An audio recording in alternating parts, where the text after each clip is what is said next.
Sabe aquela sensação de caos quando a gente tenta fazer uma IA gerar o código que a gente precisa? Pois é, hoje vamos explorar um jeito de sair dessa imprevisibilidade e chegar na clareza. A ideia é transformar a IA de uma, sei lá, ferramenta meio temperamental por uma parceira de programação em que a gente possa confiar de verdade. Essa é a pergunta de $1 milhão, né? Quem nunca se pegou fazendo o que a gente pode chamar de programação no feeling? A gente joga um prompt lá, cruza os dedos e torce para a IA entender. O grande problema é que essa abordagem é um caos, e o resultado, bom, é uma loteria. Então, como é que a gente bota a ordem nesse processo? Para a gente entender isso, o nosso caminho vai ser bem direto. Primeiro, vamos mergulhar no problema dos prompts.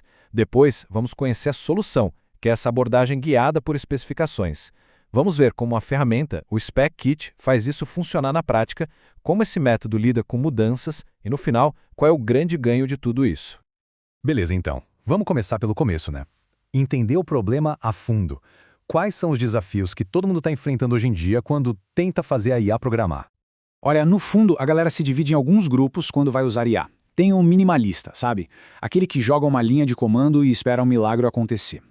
Aí tem o explicador, que já dá um pouquinho mais de contexto. Tem também o gerente de tarefas, que é mais organizado, já entrega uma issue, uma lista de coisas a fazer. E lá no outro extremo tem o arquiteto, que chega com o plano todo detalhado antes mesmo de começar. Mas quer saber o que todos eles têm em comum? O resultado ainda pode ser totalmente imprevisível para qualquer um deles. Então, peraí, se todos esses jeitos podem dar errado, qual que é a alternativa? Bom, a resposta parece estar numa abordagem nova, que foi pensada justamente para resolver essa inconsistência toda. E o nome dela é Desenvolvimento Guiado por Especificações.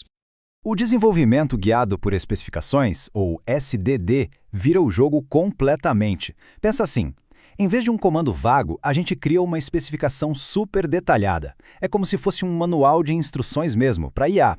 E esse documento se torna a fonte da verdade, a única.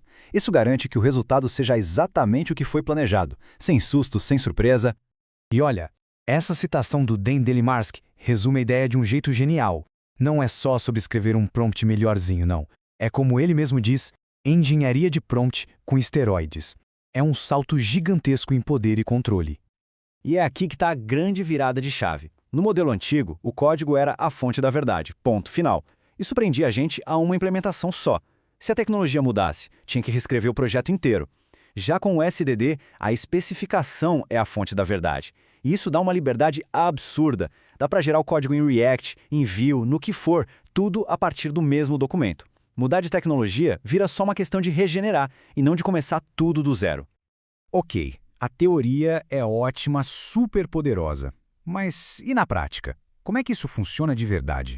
É aí que entra o Spec Kit. Uma ferramenta que pega toda essa ideia e transforma num processo bem concreto. Então o Spec Kit guia a gente para um fluxo de 4 passos. Pensa num funil, que vai do mais geral para o mais específico. Primeiro, vem a constituição, que são as regras do jogo. Depois, a especificação, que define o que vai ser feito. Na sequência, o plano, que explica como. E por último, as tarefas, que quebram tudo em pedacinhos para a IA executar. Vamos começar pela Constituição. Ela é a base de tudo, o alicerce mesmo. São as regras do jogo, sabe? As leis que não podem ser quebradas no projeto. Tipo, vamos usar sempre Next.js, ou todo código tem que ter testes. A IA é instruída a seguir isso à risca, o que garante uma consistência absurda em todo o projeto. Beleza, com as regras definidas, a gente passa para a especificação. Aqui é onde a gente detalha o que vai ser construído e por que isso é importante. É basicamente um documento de requisitos de produto, um PRD, só que feito para a IA entender. Com tudo que tem direito, histórias de usuário, requisitos, critérios de aceite. Ok, a gente já sabe o que e por quê. Agora, o plano define como a gente vai construir. Esse é o mapa técnico. A stack, a arquitetura, a estrutura de pastas, tudo entra aqui. É nesse ponto que os requisitos de produto viram um guia de implementação claro para a máquina seguir. E aí a gente chega na etapa final, as tarefas. É aqui que a mágica realmente acontece. A gente pega aquele plano técnico e quebra ele em passinhos minúsculos, superacionáveis.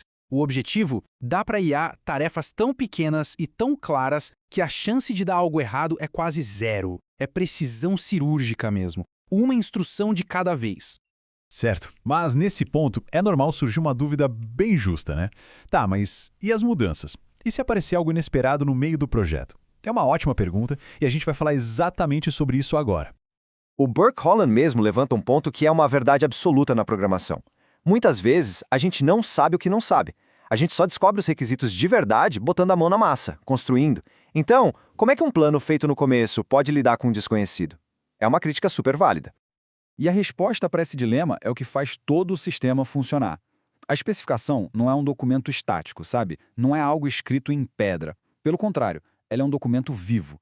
Conforme o projeto avança e a gente descobre coisas novas, a especificação é atualizada, ela evolui, aprende e se adapta junto com o time. Então, beleza. Depois de passar por todo esse processo, qual é o grande prêmio? Qual é a recompensa final? Por que, afinal, vale a pena adotar essa abordagem? Olha, no fim das contas, a importância disso tudo se resume a 4 ganhos gigantescos. Primeiro, consistência. Dá para criar verdadeiras fábricas de apps com tudo padronizado. Segundo, flexibilidade. Gerar código em React, em Vue, no que for, a partir de uma única especificação. Terceiro, estar à prova de futuro. Trocar de tecnologia deixa de ser um pesadelo. E, por último, e talvez o mais importante, clareza. A especificação vira um documento vivo que explica o porquê por trás do código. E tudo isso leva a gente a uma reflexão final, uma que pode mudar o jeito como a gente enxerga o desenvolvimento de software. Pensa comigo, e se o ativo mais valioso de um projeto no futuro não for o código em si, mas sim a especificação que tem o poder de criar esse código? Fica aí a provocação para a gente pensar.